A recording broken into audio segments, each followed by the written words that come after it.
dans cette nouvelle vidéo, aujourd'hui on va voir donc comment mettre en place un VirtualHost. Donc un VirtualHost, c'est assez simple, ça permet donc de modifier l'URL principale et d'avoir une URL personnalisée lorsqu'on est sur un serveur local. Alors, pour faire la démonstration, si je n'ai pas de VirtualHost, alors je lance mon serveur, on constate que l'URL est 127.0.0.1. Voilà, donc si je veux par la suite, imaginons créer mon site, je vais avoir un problème en fait, tout simplement. Imaginons, je vais rajouter un fichier, un dossier, imaginons que je mette ça dans un dossier qui s'appelle mon site.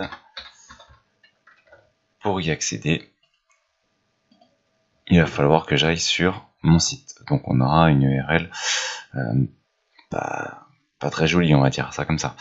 Le deuxième souci, c'est que si j'installe mon WordPress sur cette URL, lorsque je vais le passer en ligne, il va utiliser cette URL. Donc, en soi, c'est pas un problème, on peut faire les modifications directement dans la base de données, mais si on veut monter un projet depuis le début et ne pas être embêté au moment de la migration vers le serveur principal, c'est toujours plus simple de mettre une belle URL.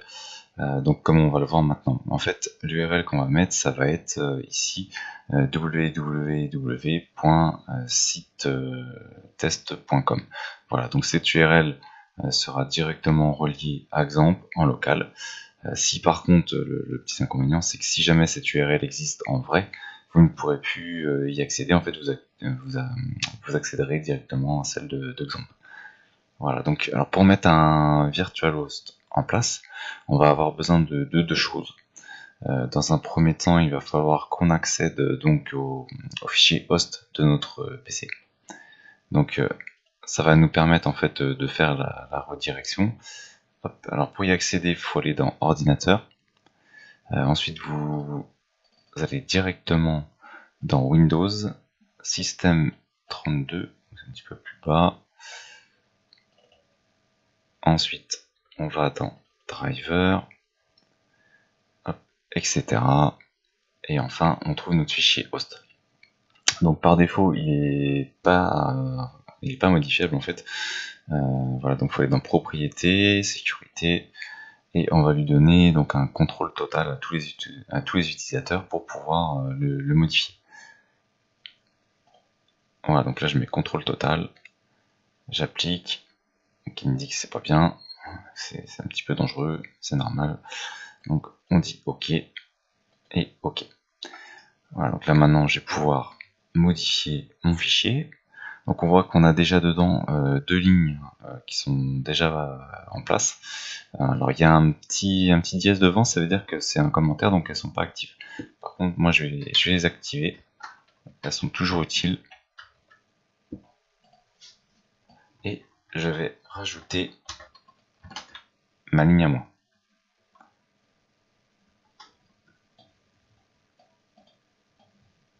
Hop, donc le site c'est sitetest.com, et si je veux avoir le www, il faut que je rajoute derrière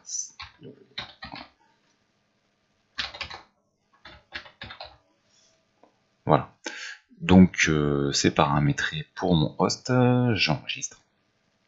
Et maintenant il faut qu'on aille paramétrer donc le VirtualHost directement dans Xampp.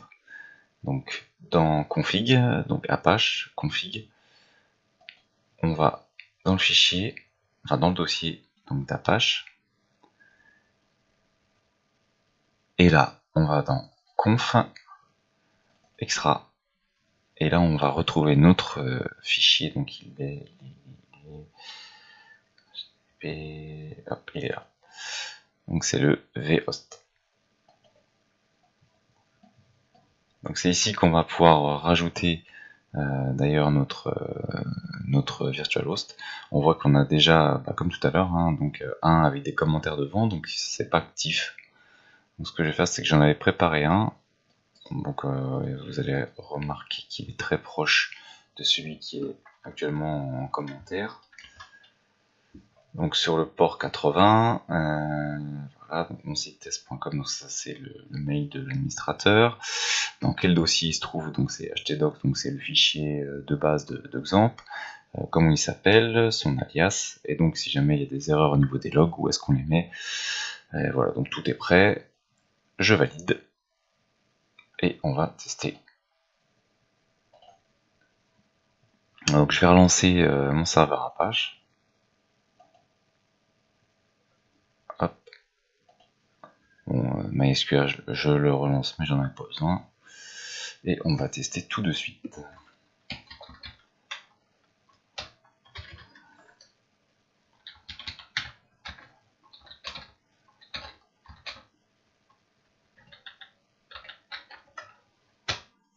Et voilà. Donc vous voyez maintenant, en mettant mon URL site test.com, je suis bien dans mon dossier htdocs. Vous voyez, je retrouve bien si je rajoute. Je vais faire avec Notepad, je vais rajouter un fichier HTML de test et normalement il va s'afficher tout de suite. Hop, voilà. Test, n'importe quoi, hein. Test numéro 2 en HTML.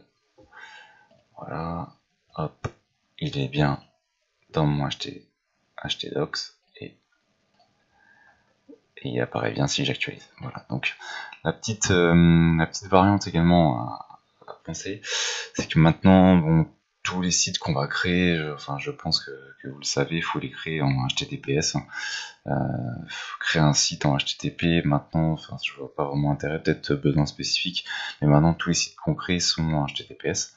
Donc sinon en local, il faut installer sur Xampp OpenSSL, c'est un petit peu compliqué. Donc si vous êtes novice, hein, le plus simple c'est de faire une petite manipulation directement, vous mettez HTTPS, hop, là il va vous dire que c'est pas sécurisé, hein. Bon, ça vous le savez, c'est logique puisque c'est votre serveur à vous. Donc vous faites avancer, vous mettez ajouter une exception, vous veillez à ce que conserver cette exception soit bien cochée, confirmer l'exception, et voilà. Maintenant vous avez accès à votre site en HTTPS, c'est-à-dire que vous pouvez préparer votre site comme si vous étiez sur votre serveur d'hébergement, et lorsque vous ferez la migration sur le serveur d'hébergement, tout sera bien en place, puisqu'effectivement vous aurez la même URL.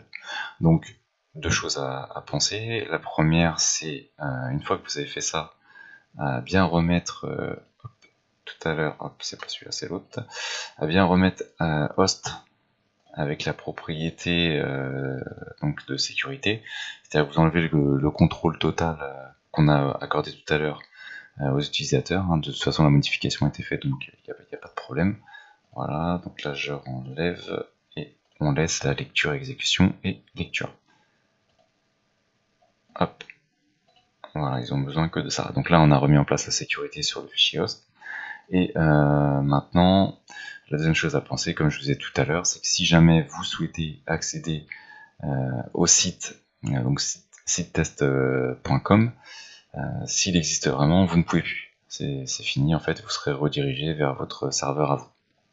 Donc c'est une petite chose à laquelle il faut penser également. Donc j'espère que cette vidéo vous a plu, et si elle vous a plu, vous pouvez la partager ou mettre un commentaire, et je vous dis à bientôt, moi, pour une nouvelle vidéo.